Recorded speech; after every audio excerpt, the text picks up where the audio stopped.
नमस्कार, मैं प्रशांत कुमार। आज आपकी जो क्लास शुरू होने वाली है, श्रृंखला चलेगी पूरी। ये आप बोर्ड के ऊपर आप देख भी पा रहे होंगे कि यहाँ पर हम लोग 90 प्लस स्कोर के नाम से श्रृंखला चला रहे हैं। 90 प्लस स्कोर आपको लेके आना है। अगर आप क्लासेस कर रहे हैं रेगुलर तो 90 प्लस स्कोर आपको लेके आना है मैथमेटिक्स में।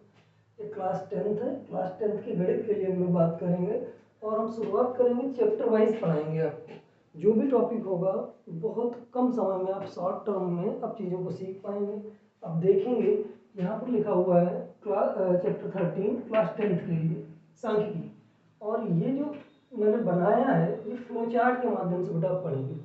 इसको जो आप देख रहे हैं ये आप फ्लो चार्ट के माध्यम से देखेंगे। फ्लो चार्ट बनाने के फायदे ये हैं कि कुछ चीज़ें जो होती हैं वो कम समय में सामने दिख जाती हैं और दिख जाती हैं तो फिर आप उनको रिवाइज कर सकते हैं अपना। तो सांख्यिकी में आंकड़े किस प्रकार के हैं? सांख्यिकी को हमने डिवाइड किया वर्गीकृत और अवर्गीकृत के रूप में। जो फ्लोचार्ट बनाया, अगर हम सांख्यिकी पढ़ते हैं तो सांख्यिकी पढ़ते वक्त हम क्या जानेंगे कि सांख्यिकी हमारे पास तरीके क्या है। माध्य, पहला तो माध्य पढ़ेंगे, दूसरा हम बहुलक या माध्यिका ले लीजिए, दूसरा हम बहुलक, तीसरा माध्यिका के बारे में जानेंगे।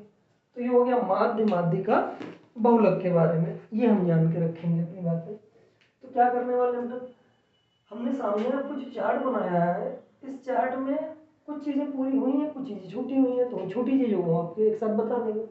कैसे पढ़ेंगे? सांख्यिकी को डिवाइड किया दो भागों में, और वर्गीकृत और अवर्गीकृत आंकड़े। किस प्रकार के आंकड़े? वर्गीकृत आंकड़े और अवर्गीकृत आंकड़े। तो वर्गीकृत आंकड़ों में आप ऐसे जान लीजिए कि वर्गीकृत आंकड़े क्या होंगे, कौन से आंकड़े वर्गीकृत कहलाएंगे। वर्गीकृत में आपके पास पहली कहानी क्या होना चाहिए? वर्ग अंतराल। अभी जो यहाँ फ्लोचार्ट बना है उसको देख लीजिए, फिर चीजें मैं आपको आसानी से बता देंगे। वर्गीकृत का मतलब है वर्ग अंतराल होना चाहिए, और जब वर्ग अंतराल आएगा तो क्या आपको लेना पड़ेगा? मध्यमान। ओके, तो पहला तरीका है माध्य की प्रत्यक्ष विधि, जिसमें हम लिखेंगे एक्स बार से। पढ़ा होगा आप लोगों ने, हम लोग तो रिवीजन कर रहे हैं तो रिवीजन में सारी चीजें हम जल्दी जल्दी फास्ट करेंगे, फिर न्यूमेरिकल पे आएंगे। और जरूरी बात, ये जो चार्ट बनाया है सबके लिए इंपॉर्टेंट है। आप अगर अपनी एनसीईआरटी पढ़ रहे हैं, एनसीईआरटी उसको भी आप पढ़ सकते हैं। और ये जो मैं बुक पढ़ाने वाला हूँ या जहाँ से मैं न्यूमेरिकल लूंगा, प्रीवियस ईयर होंगे, पिछले साल के PYQ होंगे, PYQs होंगे पिछले साल के, और जो आपको बोर्ड एग्जाम में मदद करेंगे। प्लस हम चित्रा प्रकाशन की बुक को देखेंगे। ये आपके लिए स्टेट बोर्ड के लिए महत्वपूर्ण और जरूरी है, तो आप चीज़ों को देख सकते हैं अपनी। देखिए, तो माध्य क्या है? माध्य का पहला तरीका प्रत्यक्ष विधि। जब आंकड़े वर्गीकृत होंगे, वर्ग अंतराल दिया हो आपके पास में, सिग्मा fx अपान सिग्मा f, और x क्या होगा? मध्यमान। दूसरा बच्चे कल्पित माध्य विधि। और इस कल्पित माध्य विधि में आप क्या करने वाले? कल्पित माध्य विधि में आपके पास a आ जाएगा, बाकी सब कुछ वही है, ऊपर वाला है, a आ जाएगा। और a क्या होगी? ये आप a मानेंगे किसमें से? जो मध्यमान निकाले होंगे उसमें से आप a मान के चलेंगे। ओके, जो आप मध्यमान निकालेंगे उसमें से आप a मान के चलेंगे। और जो d होगा, d कैसे निकलेगा आपके पास? यहाँ हमने लिख रखा है, ये जो d आप निकालने वाले फार्मूले में, वो जो मध्यमान होगा उससे आप घटा दीजिएगा। दूसरा पग विचलन विधि।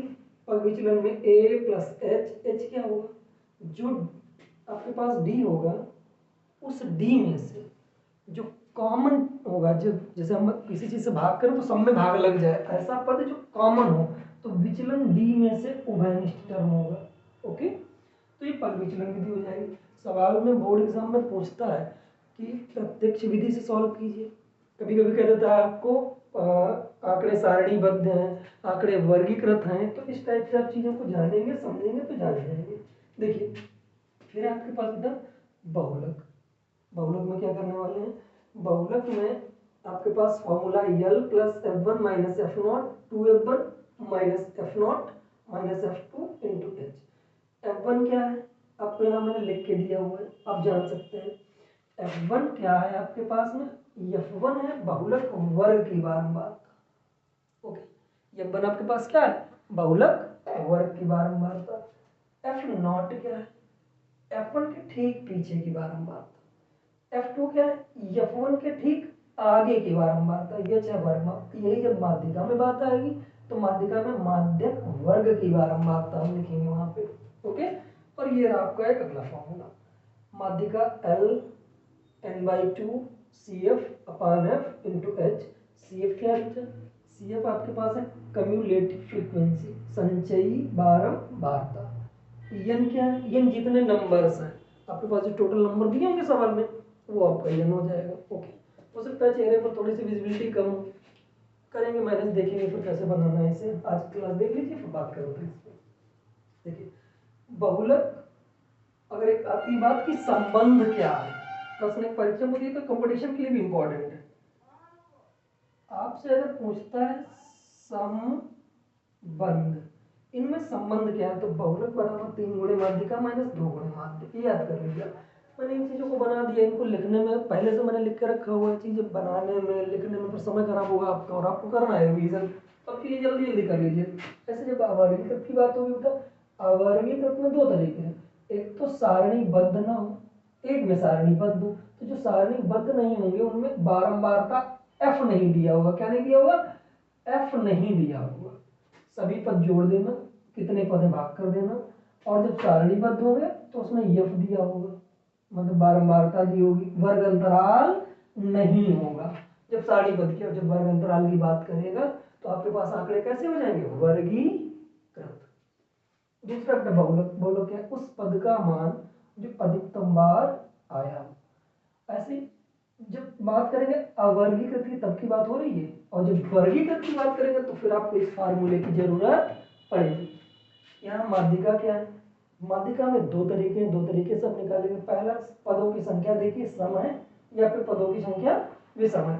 अगर सम है तो n/2 जितने नंबर्स हैं, और n/2 के नंबर पे क्या है, जैसे मान लिया 8 है तो 8 बटे 2 4 नंबर पे कौन सा पद है, और 4 के आगे 5 नंबर पे कौन सा पद है, उन दोनों को जोड़ के आधा। ऐसे विषम होगा तो सीधे, जैसे टोटल 9 पद है तो 9 में 1 जोड़ो 10, 10 को 2 से भाग करो 5, 5 नंबर पे जो पद होगा वही आपका आंसर हो जाएगा। ये हमने टर्म्स लिख दी हैं, आप इन टर्म्स को ध्यान कर लीजिए, जान लीजिए चीजें कैसे होंगी। आज क्लास के लिए आपके पास में मैं पार्ट वाइज बना दूंगा, आपके पास जो पार्ट्स होंगे वो पार्ट आप एक एक करके रिवाइज कर लीजिएगा।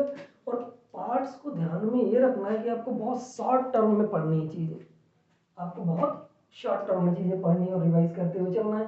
तो क्या करना है, इससे आपका सब कुछ कवर हो जाएगा। जो मैं प्रीवियस ईयर की बात करूँगा, मैं मेरे पढ़ाने का तरीके में क्या होगा, पहले मैं पढ़ाऊँगा, जो मैं फर्स्ट नंबर शुरू करूँगा, मैं ऑब्जेक्टिव पढ़ाऊँगा। मैं सेकेंड नंबर की जब बात करूँगी बेटा, तो मैं आपको जैसे पेपर आता है आपके एग्जाम में, पहले मैं 1 नंबर क्वेश्चन लूंगा, फिर मैं आपके 2 नंबर में जो क्वेश्चन आते हैं उनको लूंगा, फिर मैं 4 नंबर में जो क्वेश्चन आते हैं उनको लूंगा, और फिर मैं 6 नंबर जो क्वेश्चन आते हैं उनको पढ़ाऊंगा। तो ये तरीका होगा, मैं जब इसको शुरू कर रहा हूँ तो मैं पहले 1 नंबर, फिर 2 नंबर, फिर 4 नंबर, फिर 6 नंबर, इस तरीके से मैं आपको चीज़ें करा दूंगा। Okay, thank you class.